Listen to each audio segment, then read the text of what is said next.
প্ৰিয়সকল, তিমথিয়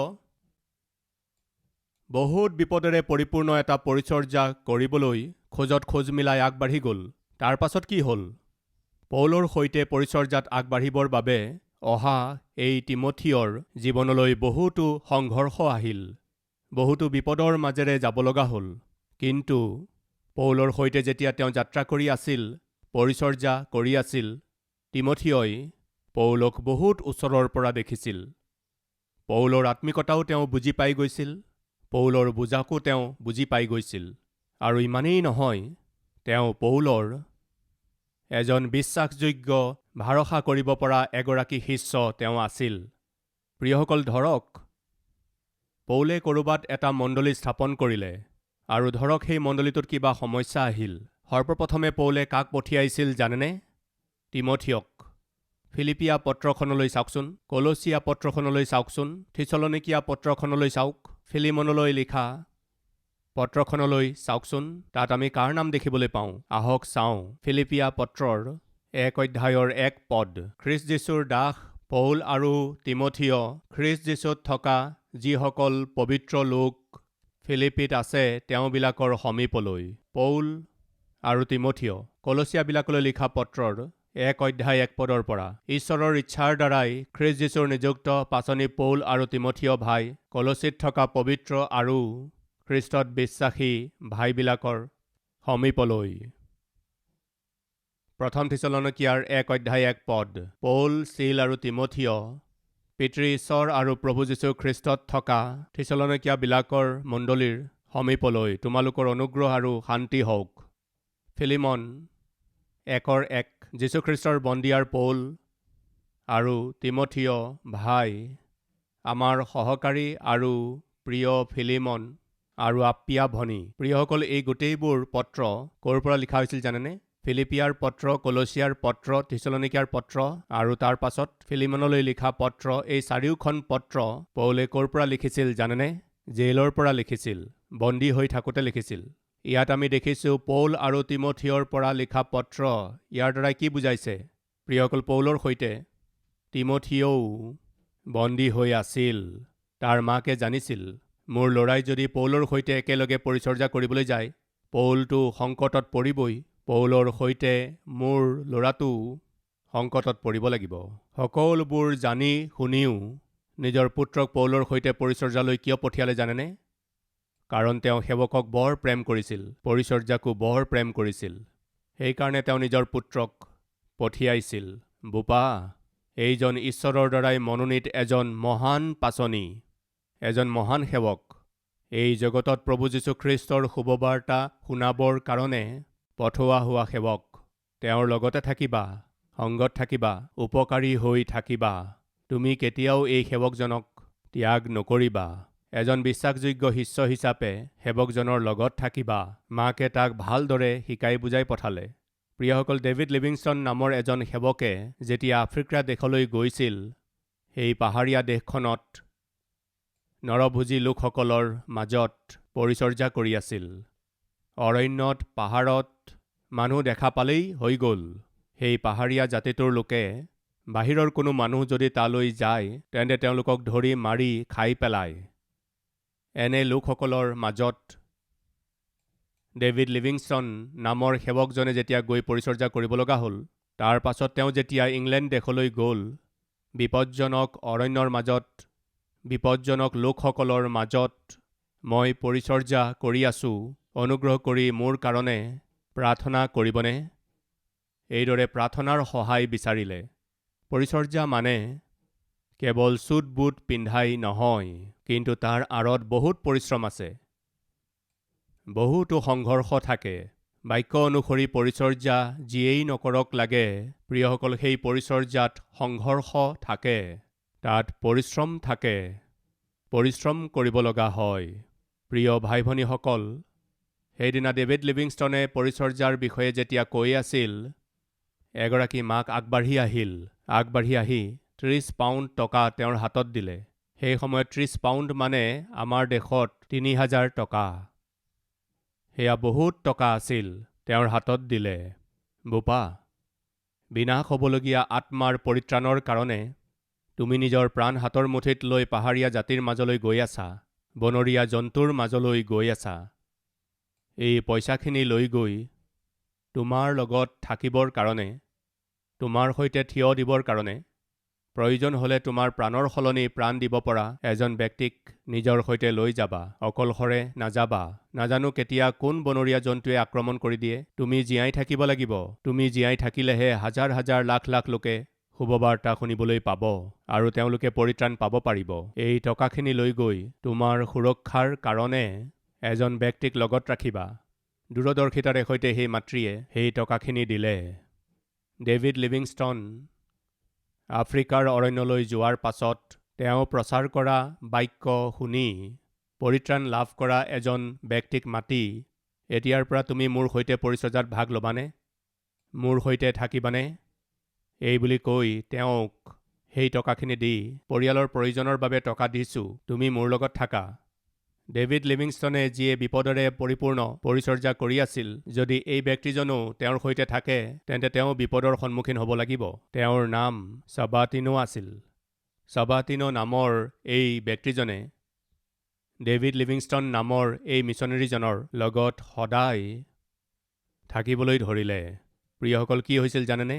এদিন ডেভিড লিভিংষ্টনে অৰণ্যত যাত্ৰা কৰি কৰি শুভবাৰ্তা প্ৰচাৰ কৰিবলৈ যোৱাৰ সময়ত হঠাতে এটা বাঘে আহি ডেভিড লিভিংষ্টনৰ ওপৰত আক্ৰমণ কৰিলে।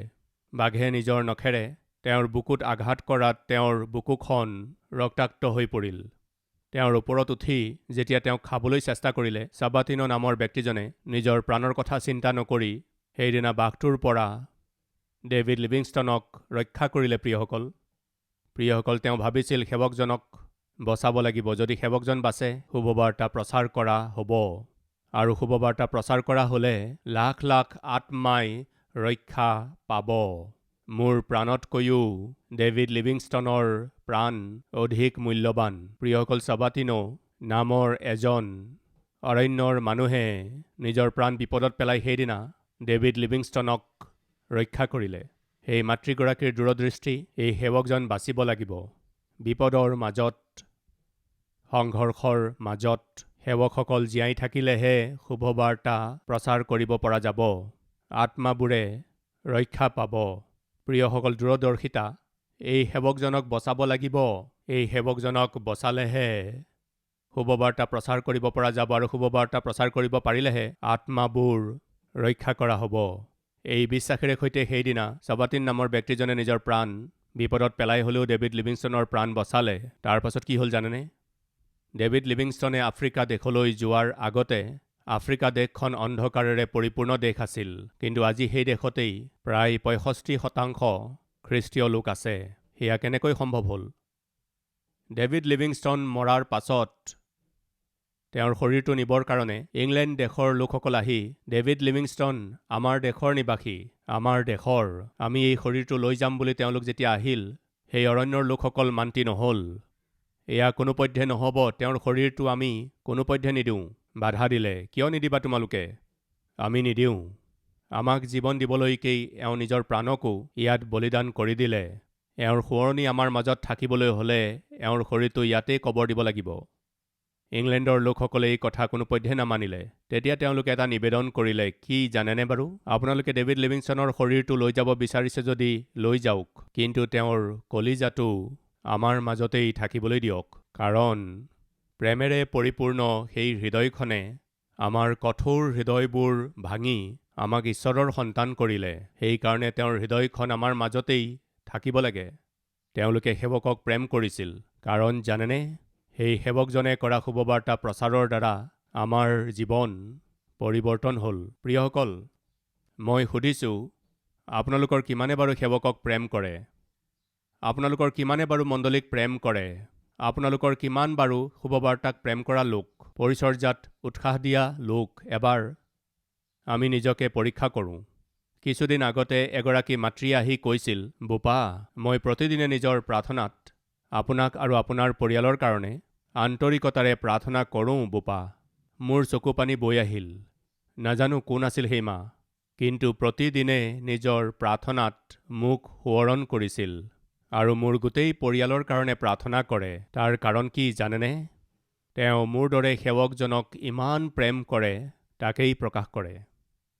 এটা সৰু ল'ৰাই যেতিয়া আমাৰ ইয়াত 40 দিনীয়া লঘোণ প্ৰাৰ্থনা যেতিয়া হয়, সেই 10 বছৰীয়া ল'ৰাটোৱে, আংকল, মই 40 ডেইজ উপবাসে থাকি প্ৰাৰ্থনা কৰি আছোঁ বুলি ক'লে। মই সুধিলোঁ, কি বিষয়ৰ কাৰণে? সেই সৰু ল'ৰাটোৱে কি ক'লে জানেনে? মই আপোনাৰ কাৰণে প্ৰাৰ্থনা কৰি আছোঁ আংকল। আপোনাৰ কাৰণে উপবাসে থাকি প্ৰাৰ্থনা কৰি আছোঁ আংকল। এটা 10 বছৰীয়া ল'ৰাই প্ৰিয়সকল মোৰ কাৰণে 40 দিন উপবাসে থাকি প্ৰাৰ্থনা কৰি আছে। কাৰণ কি বাৰু? সেৱকৰ প্ৰতি প্ৰেম। প্ৰিয়সকল, আজি মই সুধিছোঁ, আমাৰ মাজৰ কিমানৰ বাৰু নিজৰ সেৱকৰ প্ৰতি আৰু পৰিচৰ্যাৰ প্ৰতি প্ৰেম আছে? প্ৰেম থাকিলে কি কৰিব? নিশ্চিতৰূপে প্ৰাৰ্থনা কৰিব। প্ৰিয়সকল, মই যদি সোধোঁ মোৰ কাৰণে আপোনালোকে প্ৰাৰ্থনা কৰেনে? আপোনালোকে নিশ্চয় হয় বুলি ক'ব। প্ৰিয়সকল, আপোনালোকে এটা কাম কৰিব পাৰে। আপোনাৰ সেৱকৰ কাৰণে আৰু তেওঁৰ পৰিয়ালৰ কাৰণে আৰু তেওঁৰ পৰিচৰ্যা আৰু পৰিচৰ্যাত ভাগ লোৱা প্ৰতিজন ব্যক্তিৰ কাৰণে প্ৰতিদিনে আন্তৰিকতাৰে প্ৰাৰ্থনা কৰক। প্ৰিয় ভাই ভনীসকল, আমি যদি সঁচাকৈ ঈশ্বৰক প্ৰেম কৰোঁ, ঈশ্বৰৰ এই মণ্ডলীক প্ৰেম কৰিব, পৰিচৰ্যাক প্ৰেম কৰিব, সেৱকক প্ৰেম কৰিব। প্ৰিয়সকল, পৌলে যেতিয়া পৰিচৰ্যাত বিপদৰ মাজেৰে গৈ আছিল, তিমথিয় তেওঁৰ সহায়ক আছিল। আহক আমি সকলোৱে একেলগে পাচনিৰ কৰ্ম 17 অধ্যায়ৰ 4 পদৰ পৰা পঢ়োঁ। তাতে তেওঁবিলাকৰ মাজৰ কিছুমান আৰু ভালেমান ভক্ত গ্ৰীক লোক আৰু অনেক প্ৰধান তিৰোতাই বিশ্বাস কৰি পৌল আৰু চিলৰ ফলীয়া হ'ল। কিন্তু যিহুদীবিলাকে ঈৰ্ষা মনেৰে কেতবোৰ বজৰুৱা দুষ্ট মানুহক লগত লৈ এক লোকসমূহক গোটাই নগৰৰ মাজত হুৰামুৰা লগাই জাচোনৰ ঘৰত আক্ৰমণ কৰি তেওঁলোকক মানুহবিলাকৰ আগলৈ নিবলৈ বিচাৰিলে। কিন্তু তেওঁলোকক নাপাই জাচোন আৰু কোনো ভাইবিলাকক নগৰৰ শাসনকৰ্তাসকলৰ ওচৰলৈ টানি নি ৰিঙিয়াই ক'লে, যি মানুহবিলাকে জগতকে লণ্ডভণ্ড কৰিলে সেইবোৰ ইয়ালৈকো আহিল, আৰু এই জাচোনেই সিহঁতক আলহী কৰি ৰাখিছে, আৰু যীচু নামেৰে আন এজন ৰজা আছে বুলি সিহঁত সকলোৱে কৈশৰৰ আজ্ঞাৰ বিৰুদ্ধে আচৰণ কৰে। এইবোৰ কথা শুনি লোকসমূহৰ আৰু নগৰৰ শাসনকৰ্তাসকলৰো উগুল থুগুল লাগিল। তাতে জাচোন আৰু আনবিলাকৰো জামিন লৈ তেওঁলোকক এৰি দিলে। পাছে ভাইবিলাকে পলম নকৰি ৰাতিয়েই পৌল আৰু চিলক বিৰয়া নগৰলৈ পঠাই দিলে। তেওঁলোক তাত উপস্থিত হৈ যিহুদীবিলাকৰ নামঘৰলৈ গ'ল। থিছলনিকিৰ লোকতকৈ এওঁবিলাকৰ সুমতি আছিল, কিয়নো এওঁবিলাকে সম্পূৰ্ণ আগ্ৰহেৰে বাক্য গ্ৰহণ কৰি এয়ে হয় কি নহয় তাকে জানিবলৈ নিতৌ শাস্ত্ৰ আলোচনা কৰিলে। এতেকে তেওঁবিলাকৰ মাজৰ অনেকে আৰু গ্ৰীকবিলাকৰ মাজৰো অনেক ভদ্ৰ মহিলা আৰু পুৰুষে বিশ্বাস কৰিলে। কিন্তু বিৰয়াটো পৌলৰ দ্বাৰাই ঈশ্বৰৰ বাক্য প্ৰচাৰ কৰা হৈছে, ইয়াকে থিছলনিকিৰ যিহুদীবিলাকে জানি তালৈকো আহি লোকসমূহক অস্থিৰ আৰু ব্যাকুল কৰিলে। তেতিয়া ভাইবিলাকে পলম নকৰি পৌলক সাগৰলৈকে যাবলৈ পঠাই দিলে। কিন্তু চিল আৰু তিমথিয় সেই ঠাইতে থাকিল। প্ৰিয়সকল, পৌল যলৈকে গৈছিল তাতেই বিৰোধ আৰু সংঘৰ্ষ হৈছিল। যি সেৱকে সিদ্ধতাৰে বাক্য প্ৰচাৰ কৰি শুভবাৰ্তা প্ৰচাৰ কৰি আত্মাৰ কাৰণে পৰিশ্ৰম কৰা সেৱক যলৈকেই যাওক বিৰোধ হ'বই। যিহুদী কোন আছিল? জিহুৱাৰ আৰাধনা কৰা লোক আছিল। পৌল কোন আছিল? জিহুৱাৰ আৰাধনা কৰা যিহুদী লোকেই আছিল। নিজৰ ভাই আছিল, কিন্তু তেওঁ খ্ৰীষ্টক প্ৰচাৰ কৰাৰ কাৰণে তেওঁলোকে বিৰোধ কৰিছিল।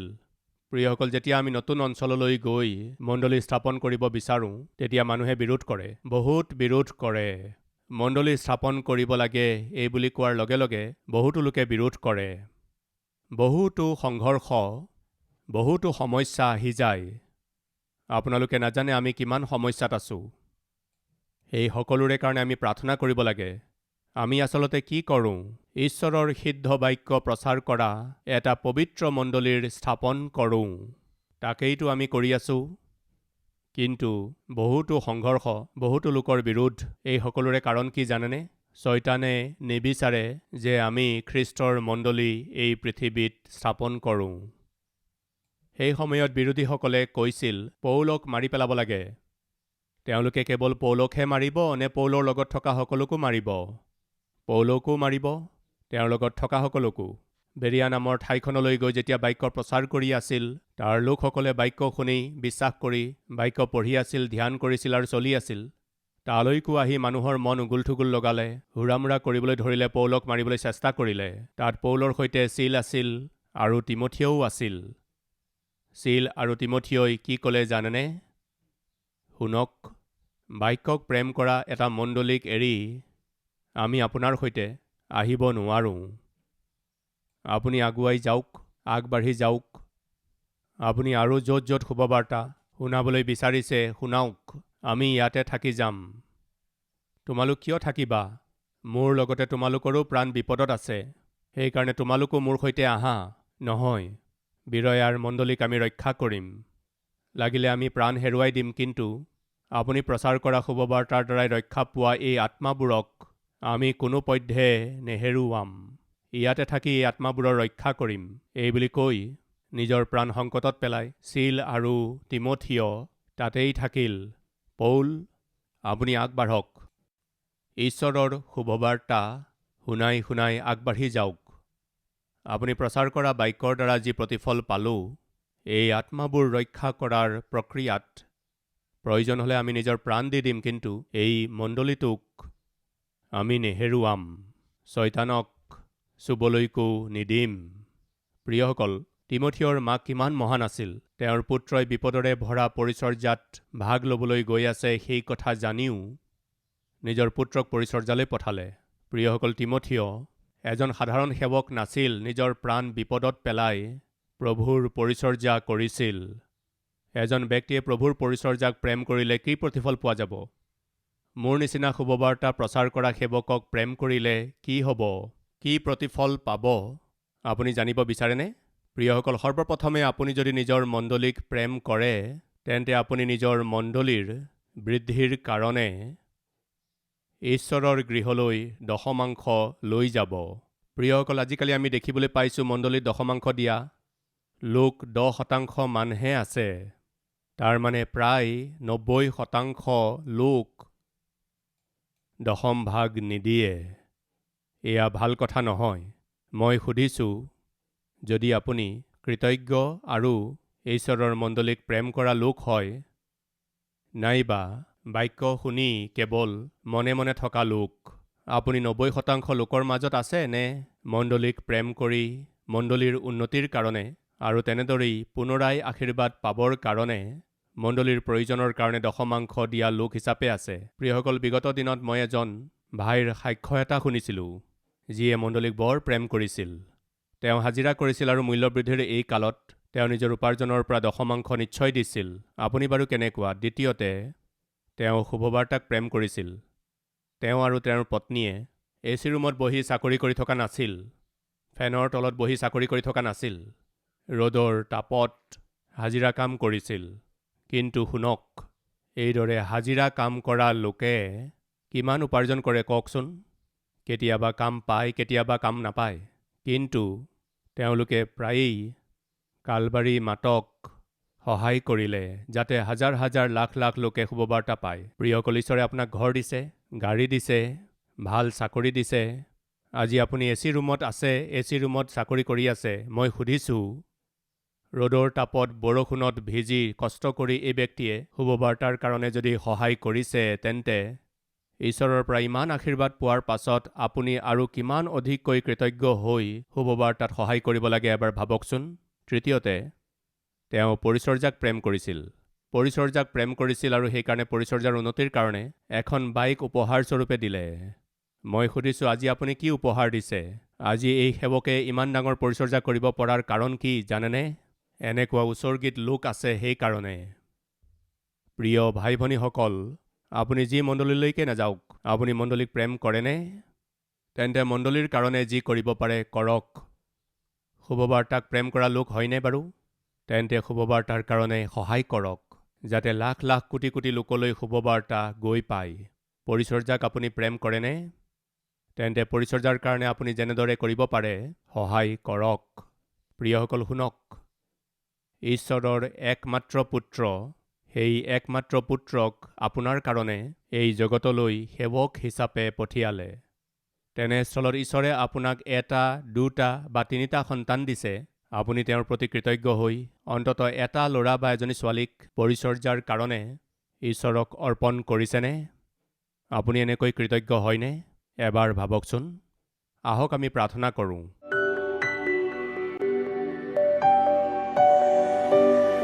মহান পবিত্ৰ প্ৰেমময় দয়ালু পিতৃ ঈশ্বৰ, অতি উত্তম বাৰ্তাৰ দ্বাৰা আপুনি আমাক কথা ক'লে, সেইকাৰণে আপোনাক ধন্যবাদ স্তুতি অৰ্পণ কৰিছোঁ। এই সময়ত শুনিবলৈ পোৱা বাক্যৰ দ্বাৰা পিতৃ মণ্ডলীক কেনেকৈ প্ৰেম কৰিব লাগে, সেৱকক কেনেকৈ প্ৰেম কৰিব লাগে, পৰিচৰ্যাক কেনেকৈ প্ৰেম কৰিব লাগে, শুভবাৰ্তা কেনেকৈ বিলাব লাগে আমি শিকি আছোঁ। পিতৃ তিমথিয় এজন ডেকা ল'ৰা আছিল, কিন্তু বৰ অদ্ভুত আছিল। তেওঁ বিশ্বাসত পৰিপূৰ্ণ আছিল। পিতৃ পৌলৰ সৈতে শুভবাৰ্তা শুনাবৰ কাৰণে তেওঁ বহুতো কষ্টৰ অভিজ্ঞতা পালে। পিতৃ তেওঁ দণ্ড সহিলে। পিতৃ আজি আমি যেতিয়া কষ্টৰ মাজেৰে পাৰ হৈ গৈ থাকোঁ, এনে ভয়ানক দিনৰ মাজেৰে আমি গৈ আছোঁ, পিতৃ আপোনাৰ শক্তি দিয়ক, আমাৰ ভয় দূৰ কৰক। আপোনাৰ প্ৰেম, আপোনাৰ শুভবাৰ্তা বিলাবৰ কাৰণে আমাৰ অৱহেলা আৰু এলেহুৱা ভাৱ দূৰ কৰি দিয়ক পিতৃ। প্ৰত্যেকেই আপোনাৰ মণ্ডলীক প্ৰেম কৰিব লাগে, পৰিচৰ্যাক প্ৰেম কৰিব লাগে, শুভবাৰ্তা বিলাব লাগে আৰু সেৱকৰ কাৰণে প্ৰাৰ্থনা কৰিব লাগে। তেনেকুৱা মণ্ডলী হিচাপে আমাৰ মণ্ডলীক গঢ়ি তোলক। এই সময়ত সকলোকে আপোনাক সোধাই দিছোঁ। আজি যিমান লোকে এই বাৰ্তা শুনি আছে, আমিও নিজৰ সন্তানক ঈশ্বৰৰ পৰিচৰ্যাৰ কাৰণে অৰ্পণ কৰি আছোঁ। এইবুলি যিসকলে সিদ্ধান্ত লৈছে, তেওঁলোকৰ সন্তানৰ ওপৰত আত্মাৰ চাপ দিয়ক পিতৃ। আপোনাৰ ৰাজ্যৰ বৃদ্ধিৰ কাৰণে শুভবাৰ্তা প্ৰচাৰ কৰিবলৈ পিতৃ ক্ৰুচৰ যোদ্ধা হিচাপে প্ৰস্তুত কৰক। যীশুখ্ৰীষ্টৰ নামেৰে মাগিছোঁ পিতৃ, আমেন।